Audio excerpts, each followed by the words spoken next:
আমার চ্যানেলে তোমাদের সকলকে স্বাগত। আজ আমরা ক্লাস 4-এর রায়ান মার্টিন প্রশ্নবিচিত্র থেকে বাংলার তৃতীয় পর্যায়ক্রমিক মূল্যায়নের 14 নম্বর স্কুল সলভ করব।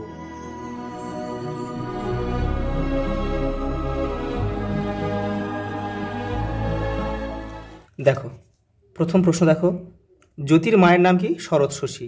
আলো নাট্যাংশে কারা সম্মুখে ভয় দেখিয়েছিলে? দেখে না, ওই যে পেঁচা, গাছ, বনবিড়াল, মনসা ঝোপ আর বাদুড়। যতীন কোন জিনিসটি যতদিন সম্ভব টিকিয়ে রাখত? ঘুড়ি।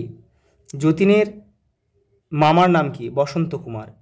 কোন নতুন জুতো কিনে এনে যতীনের বাবা তাকে কি বলেছিল? তোমাদের বইয়ের 136 নম্বর পেজে উত্তরটা রয়েছে। এই দেখো, এবার যদি অমন করে জুতো নষ্ট করো তবে ওই ছেঁড়া জুতোই পরে থাকবে। পরেরটা দেখো, নইলে কবিতায় নইলে শব্দটি কতবার আছে? রয়েছে 4 বার রয়েছে। পরেরটা দেখো, ঘুম ভাঙানি কবিতাটি কার লেখা? মোহিতলাল মজুমদারের লেখা। মায়াদ্বীপ গল্পে কথকের নাম কি? সুনীল গঙ্গোপাধ্যায়। আলো নাট্যাংশে মোট কয়টি চরিত্র রয়েছে? 4টি। বাঘাযতীন গল্পটি কার লেখা? পৃথ্বীন্দ্রনাথ মুখোপাধ্যায়। অসহায় যতীনকে সাহায্যের জন্য শেষে কে এগিয়ে এসেছিল? ঘুড়ি। ঘুম ভাঙানি কবিতায় কোন ঋতুর কথা রয়েছে? বসন্ত ঋতু। দেখো, 2-এর দাগে কী রয়েছে দেখো, শব্দ যুগলের অর্থ পার্থক্য দেখাও।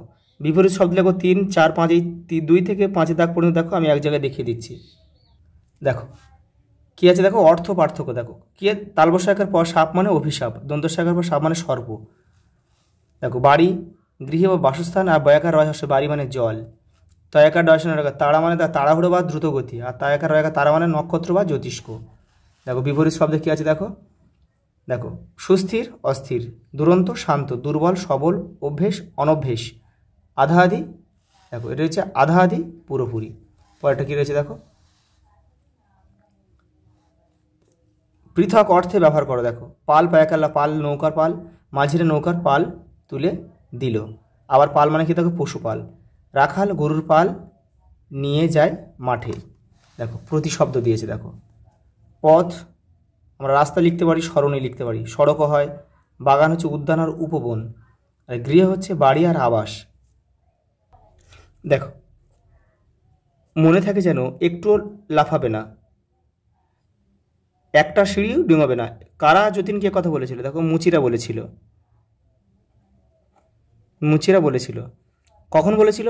যখন যতীনকে 139 নম্বর পেজে রয়েছে তোমাদের উত্তর, তো আমি বলে দিচ্ছি। যখন যতীনকে 1তলা থেকে 5তলায় উঠতে বলেছিল সিঁড়ি দিয়ে, তখন কিন্তু যতীন প্রত্যেকটা সিঁড়ি কিন্তু ডিঙায়নি, 3টে বা 2টো করে সিঁড়ি বাদ দিয়ে কিন্তু উঠেছিল।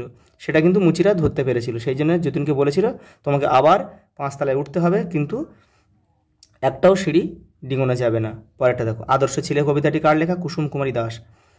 এই কবিতায় কবি দেশের ছেলেদের কাছে কি প্রত্যাশা করেন? দেখে নাও।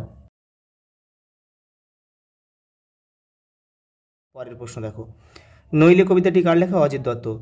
কবি কিসের প্র্যাকটিস করতে বলেছেন? দৌড়ের প্র্যাকটিস করতে বলেছেন। কবির মতে ভাতের মধ্যে কি কি আধা আধি থাকে? চাল ও কাঁকড়। পরেরটা দেখো, যদি কোন নদীতে সাঁতার শিখতে যেত? গড়ুই নদীতে। সে কিভাবে সাঁতার শিখেছিল? দেখো 123 নম্বর পেজে উত্তরটা রয়েছে, দেখে নাও। এই যে এই শাড়ির এক মুড়ো জ্যোতির কোমরে বেঁধে, এইখান থেকে এই পর্যন্ত লিখতে হবে কিন্তু। পরের প্রশ্ন দেখো, হঠাৎ চমকে উঠে পড়লাম, ওই তো মায়াদ্বীপে মানুষ নেমেছে। লোকমুখে কোন দ্বীপটি মায়াদ্বীপ নামে পরিচিত? এই দ্বীপটিকে মায়াদ্বীপ বলা হয়েছে কেন? দেখে নাও। পরের প্রশ্ন দেখো, যে কোনো একটি বিষয়ে অনধিক 10টি বাক্য অনুচ্ছেদ রচনা করে। শীতকাল দিয়েছে, দুর্গাপুজো দিয়েছে, দেখে নাও।